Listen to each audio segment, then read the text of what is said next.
Degree complete అయిపోయింది. BSc nursing కూడా చేస్తాను. ఏదో ఒకటి చేయాలి, భర్తకు సపోర్ట్గా ఉండాలి ఒక ఆలోచనతోని అత్తగారింటికి వెళ్ళి అంత బయటకు పంపిస్తారా? బయటకు పంపించే ఆలోచన కూడా ఎవరు పెట్టుకోరు. నేను కూడా అట్లానే అనుకున్నా, ఏదైనా ఒక జాబ్ చేస్తా అంటే పిల్లలు ఉన్నారు కదా, పిల్లలు చిన్నవాళ్ళు కాబట్టి నువ్వు బయటకు వెళ్ళాల్సిన అవసరం లేదు. పిల్లలు స్కూల్కి వెళ్ళిన తర్వాత నువ్వు బయటకు వెళ్ళి జాబ్ చేసుకోవాలనుకుంటే మాత్రం నువ్వు చేసుకోవచ్చు. కానీ ఇప్పుడు మాత్రం ఏదైనా జాబ్కి ఇవ్వంటే మాత్రం నేను అసలుగా పంపేయండి మా సార్ అన్నాడు. ఏదైనా ఇంట్లో ఉండి చేసుకోవాలి, పిల్లల్ని చూసుకుంటే ఏదైనా చేయాలి అంటే మిషన్ ఒకటి నాకు ఆల్టర్నేట్గా ఉంది. ఆ మిషన్ నేర్చుకుంటూ ఉన్నా. ఆ మిషన్ నేర్చుకున్నాడు ఎంత వస్తాయి? 1000 అయితే వస్తాయా? వచ్చేది 200, 300. ఆ రోజు ఓన్లీ పూట గడవడం కోసం మాత్రమే వస్తున్నాయి. ఇది కాదు కదా లైఫ్ అనుకున్నాను. అది కుట్టుకుంటూ ఇంట్లో ఖాళీ ఉన్నప్పుడు ఏం చేస్తాం? అమ్మలక్కతో పిండి వాళ్ళతో ముంచెత్తి పెట్టంటే బిర్యానీ చేస్తున్నావు, నువ్వు చదువుకుని అంటున్నావు కదా, ఏదైనా జాబ్ చేసుకోవచ్చు కదా, బయటకు వెళ్ళి కూడా నీకు మంచి అవకాశాలు ఏమన్నా ఉంటే నీ స్టడీ సర్టిఫికేట్ పట్టుకొని బయటకు వెళ్ళినా కూడా నీకు జాబ్ ఇస్తారు. నువ్వు ఇవన్నీ చేయకు, నీకు 5000, 10,000 ఈజీగా వస్తాయంటే పంపించలేదు కానీ నేను అంటాను కదా. నువ్వు ఈ మిషన్ ఎట్లా నేర్చుకుంటున్నావు కదా, దాంతో పాటు చీరల బిజినెస్ కూడా స్టార్ట్ చేసుకో. నీకు ఈ 2 ఉండడం వల్ల నీకు బెనిఫిట్ జరుగుతుంది అంటే ఇది కూడా మంచి ఆలోచనే కదా, నా కోసమే వచ్చిందేమో అనుకొని ఒక 50,000 పెట్టి పెట్టుబడి తెచ్చి పెట్టుకుంటే మాత్రం లాభం ఏమైనా వస్తుందా? ఏం లేదు. అన్న వాళ్ళు కూడా నా దగ్గరికి వచ్చి కూడా కొనలేదు. అట్లా చీరలన్నీ నా మీద పడడం జరిగింది. ఇదంతా కాదనుకొని సైలెంట్గా ఉండి ఏదైనా ఒకటి చేద్దాం అనుకోండి. ఒక సెల్లులో ఓన్లీ రీల్స్ చూస్తూ ఉన్నా. ఒక్కొక్క రీల్స్ చూస్తూ ఉంటే ఏమొచ్చిందంటే అందులో అద్భుతమైన ఒక అవకాశం అనేది వచ్చింది.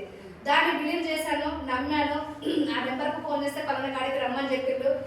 చెప్పిన కంపెనీ పేరు ఏంటంటే ఫర్ ఎవర్ లివింగ్ కంపెనీ అని. అందులో అలోవెరాకు సంబంధించిన ప్రోడక్ట్స్ ఉంటే 30,000 కట్టాలి అన్నారు.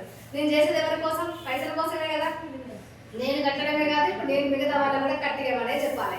అట్లా చెప్తే ఇంకా ఒక్కరాన్ని నమ్ముతారని ఇంకో ఇంటికి ఇంకా చదువుతున్నాడు కదా.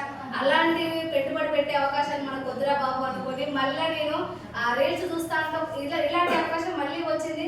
ఒక్కసారి కాల్ చేస్తా, నా దాన్ని పరిష్కరించుకోవచ్చు కదా ఒక ఆలోచనతో కాల్ చేస్తాను కదా.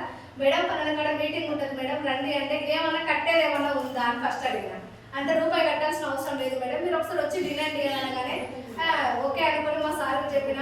అన్ని వేరే మళ్ళీ ఒకటి వచ్చిందని ఎక్కువ అంటే లేదు ఇది ఒక మంచి అవకాశం అన్నారు, ఒకసారి వెళ్ళి చూద్దాం, ఇద్దరం కలిసి వెళ్దామన్నా. ఇద్దరం కలిసి వెళ్ళగానే ఇప్పుడు సార్ ఎట్లయితే చెప్పిండో ఇవే సబ్బుల పేస్టులు మాత్రం ఇవే చెప్తున్నారు. నాకైతే అసలు బుర్రకెక్కలేదు. ఎందుకంటే సబ్బుల పేస్టులు వాడుకునే 1,00,000 కలుగుతాయా? వస్తాయా మేడం? నమ్మిలా? ఇప్పుడు సార్ చెప్తే మీరు 1,00,000 వస్తుంది, కాలుతుంది, మంచి హౌస్ ఫండ్ రిలీజ్ అయితే నమ్మిలా? నమ్మలేదు. ఎందుకంటే నేను కూడా నమ్మలేదు. ఏంద్రా ఇన్ని రోజుల నుంచి బయట కొనుక్కునే రూపాయి లాభం లేదు, అట్లాంటి ఇక్కడ కొనుక్కోవడం వల్ల 1,00,000 కలుగుతుంది. నిజంగా చెప్తున్నారు. లక్షలకు ఒక మాట చెప్తారు, వచ్చిన తర్వాత దీనికి ఏదైనా కట్టమని చెప్తారేమో అన్న ఆలోచనతోనే మా సార్ తీసుకొని కింది పోతాను. ఇంటి కాడికి చాలు, సృష్టి కాడికి చాలు, బిజినెస్ పాటు తీసుకోపోతాంటే ఆ సార్ ద్వారా నేను మారి నడుకోవాలి. నేను కింది పోతాను, ఆ సార్ పైకి రావడం జరిగింది. ఏంటి మేడం వెళ్ళిపోతున్నారు ఏంటి అని అంటే, విన్నాను సార్ నాకు 2 days కావాలి, టైం తీసుకుంటాను సార్. నేను టైం తీసుకున్న తర్వాత మీకు కాల్ చేస్తాను అంటే, ఇట్లా టైం తీసుకోవడానికి ఏమున్నది మేడం, మనం పైసలు కడుతున్నావు అనుకో, పైసలు కట్టేది అయితే లేదు కదా, టైం ఎందుకు తీసుకుంటున్నాం, మీకు ఏం కనెక్ట్ అయింది ఇందులో అంటే కార్ ఒకటి కనెక్ట్ అయింది సార్ అంటే అన్న. మరి కార్ కనెక్ట్ అయితే మరి ఐడియా చేసుకోవచ్చు కదా మేడం అంటే, నిజంగానే వస్తుంది సార్ సబ్బుల పేస్ట్ వాడగా అని అన్న. ఎందుకు రాదు మేడం, నమ్మితే ఏదైనా వస్తే మీరు ఇంతసేపు విన్నారు కదా అన్నాడు. అంటే విన్నాను కానీ నాకైతే అంత నమ్మకం అయితే ఏం లేదు సార్ అని అంటే ఒకటే అన్నాడు. నన్ను ఎన్నిసార్లు క్వశ్చన్ అడుగుతాడు, అసలు ఈసారి ఏమో నాకు తెలియాలి, అసలు మీరేం చేస్తారు సార్ ఉంటాను కదా. నేను డిపార్ట్మెంట్లో జాబ్ చేస్తాను మేడం, నేను ఒక పోలీస్ కానిస్టేబుల్, మడికొండలో రైటర్గా ఉంటాను. నేను రైటర్గా పోలీస్ కానిస్టేబుల్ ఉన్నా కదా, నా స్టేషన్ కలిసి నువ్వు తెలుసుకోండి మేడం. ఆ వర్క్ చేసుకుంటూ మిగిలిన ఖాళీ టైం ఒక 15,000 సంపాదించుకుంటున్న 15 లక్షల కారు తీసుకున్నాను మేడం. అప్పుడు ఏమనిపిస్తుంది, మనం కూడా చేయాలనిపిస్తుంది. ఈ బిజినెస్ నమ్మి చేస్తాను అంటే నార్మల్ తిరిగి కొట్ట నేను ఒక హౌస్ వైఫ్, మరి నేను ఎందుకు చేయలేను? నేను కూడా ఒక నిర్ణయం తీసుకుంటా, పైసలు కట్టేదైతే ఏం లేదు.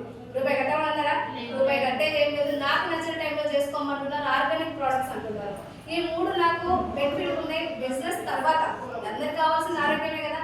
ఇది ఒకటి అర్థం చేసుకొని బయట కొనుక్కునేది ఇక్కడ కొనుక్కుందామన్న కావాల్సిన ప్రోడక్ట్స్ కొనుక్కుంటే ఫస్ట్ వచ్చింది ఎంత అంటే 25,000 రూపాయలు.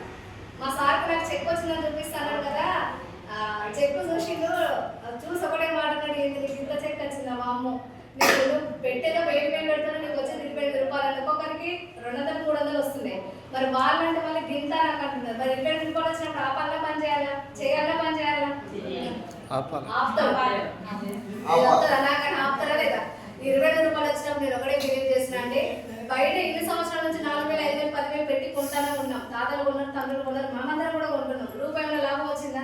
లాభం రాలేదు. మరి ఇక్కడ కొనుక్కోవడం వల్ల నాకు 25,000 రూపాయలు వచ్చింది అని అంటే నేను కొనుక్కోవడం వల్లనే వచ్చింది. ఎక్కువ మంది చెప్పుకుంటూ పోతే ఎక్కువ ఇన్కమ్ వస్తుంది రాదా అన్న ఒక ఆలోచనతోనే నేను ఏవైతే వాడుకున్నానో వాడి గురించి చెప్పడం స్టార్ట్ చేశాను. అలా చెప్పుకుంటూ ముందుకు వెళ్ళాను. హైయెస్ట్ ఇన్కమ్ 83,000 తీసుకుంటున్నానండి. ఈ కంపెనీ ద్వారా కూడా ఇంతవరకు నా హస్బెండ్ నాకు సపోర్ట్ చేసిన దాఖలాలే లేదు. నీ బిజినెస్ నీదే, నాది. మా సార్ సిస్టమ్ ఆపరేటింగ్గా వర్క్ చేస్తాడు. నేను ఇదే చేసుకుంటూ ఉన్నా. ఎప్పుడైతే నాకు 83,000 వచ్చినాయో అప్పుడు బిలీవ్ చేసి కొంచెం సపోర్ట్ చేయడం జరిగింది. మ్యారేజ్ అయ్యాక భర్తలు కూడా మనకి ఏదో ఒక గిఫ్ట్ ఇస్తూ ఉంటారు కదా, మరి మనం ఎందుకు చేద్దాం ఆలోచనతోనే మా మ్యారేజ్ డే రోజు జనవరి 25న ఇదే 11 లక్షల కారు, ఈ కంపెనీ నుంచే 11 లక్షల కారు అనేది సార్ గిఫ్ట్ చేయడం.